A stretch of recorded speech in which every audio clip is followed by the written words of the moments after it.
I'd like to give a discussion on the meditation of the rose flower. And this is a really special one. It's called the Rose Flower Sermon, and I'm relating it to the golden ratio, the golden mean. What happens when we put our nose to the rose? What follows is an invitation to you, the knower, to meditate upon the rose flower, which is the object. This is an invitation to go inside of the rose flower, to stare at the rose flower, to go into deep contemplation upon the rose flower, and to realize that a third factor arises, a trinity of the object, the knower and the known. And what is this third factor of the known? If it is knowledge, we can summarize it as three things: the knower, the known, and the knowing. In Osho's Bhagwan Rajhneesh book, which is shown here, I've taken it from Vigwan Bhairav Tantra. There's two of these big books. He has a chapter where he quotes all of Buddha's main sayings. So Buddha said, each thing is perceived through knowing. The self shines in space through knowing. Perceive one being as knower and known. And in the same book, Buddha goes on to say it's called Samyak Smriti, which means right mindfulness. So we're going to examine this. Which is real, the waking world or the world of dreams? Tantra says both are real. Whenever you dream or whether you are awake, you are there, unconcealed. Because there is no point when it is not, it is always there. Meditation upon the rose leads you to within a point which is neither the known nor the knower, but a witnessing self which knows both. Witnessing means you have transcended the outer and inner both. You have come to a point where the knower and the known are one. There is no division. I would like to make a mathematical analogy here and introduce the concept of fractal, which means when the inside is the same as the outside. The two most important sequences that dominate reality are the doubling sequence and the Fibonacci sequence. So the doubling sequence goes 1, 2, 4, 8, 16. It's very fast, and I compare it to like a rocket. It's a very fast sequence, like cell mitosis. Whereas the one that we're interested in is much slower. It's called the Fibonacci series, where the 1 plus the 1 becomes a 2. The 3 plus the 5 become the 8. So it's a trinity of the past plus the present to create the future. And it's got to do with a thing called off-centeredness, not actually a midpoint. It's beyond the midpoint. But I liken it to a river because it's moving slowly, it's growing slowly. With the witnessing self, you cannot say who is the known and who is the knower. It is both. That is why the whole world disappears when you stare at a rose flower, at your child's face, at your lover's face. The world disappears, only the rose remains. The rose or your lover's face becomes the world.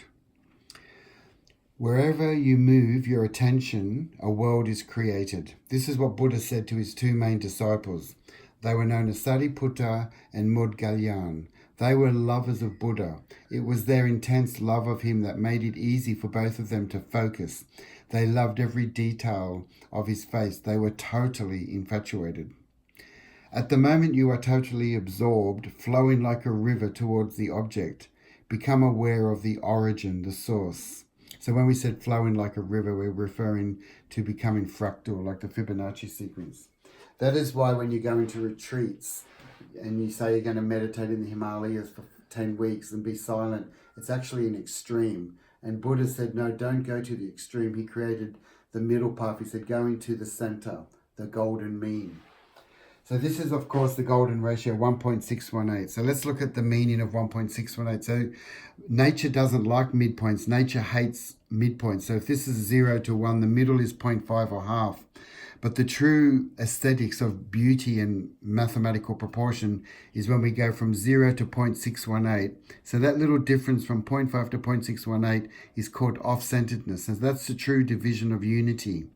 And you can go the other way from here to 0.382. That's another golden ratio. So nature does not like midpoints. And this is the mathematics of proportion. And we can see here the generation of the golden spiral and all the harmonics of nature. So we have to become fractal like the rose flower by becoming aware of both the subject and the object simultaneously, the outer and the inner simultaneously. So that's why they say don't become obsessed with wealth, because that's an attachment to the outside, and don't get attached to the inside where you just do retreats and you cut off from the world. So Buddha said be the middle path, find the golden mean, because you cannot be free when you identify with either one. You can only be free when you are aware of the two. Then you can become the third, and the third is the free point. Then you can come to a midpoint. So when we look at the golden ratio, it's really a trinity, because the 3 plus the 5 make the 8. So this is the true triangle, the true trinity. Buddha said his path is a middle path. In Sanskrit, it's called Majjhim Nikai. That is why Buddha said, don't leave the world and don't cling to the other world. It is beautiful. A balanced person cannot be called worldly nor otherworldly. He, she is free to move. He, she is not attached to any. He, she has come to a midpoint, the golden mean. So it's easy to say you want to do a diet, but the hard thing, it's easy to cut out food and say, I'm not going to eat. But you know that when you do diets, you go to an extreme. But the hard thing is actually to be moderate. So this is the essential Buddhist teaching, is stay on a moderate pathway. Don't go to an extreme. Don't lose your mind. Stay in the middle. Don't go to an excess. Don't be even an extremist, they're saying. Don't be for or against anything. Just find the neutral, non-reactive path. A bit like Vipassana when we do the 10-day silence. So mind is always wanting to be opposed. So the secret is to stop opposing. Then mind will disappear. That is why Buddha said, indifference is the bliss of the middle path. And this is called in Sanskrit upeksha, which means to be indifferent to extremes.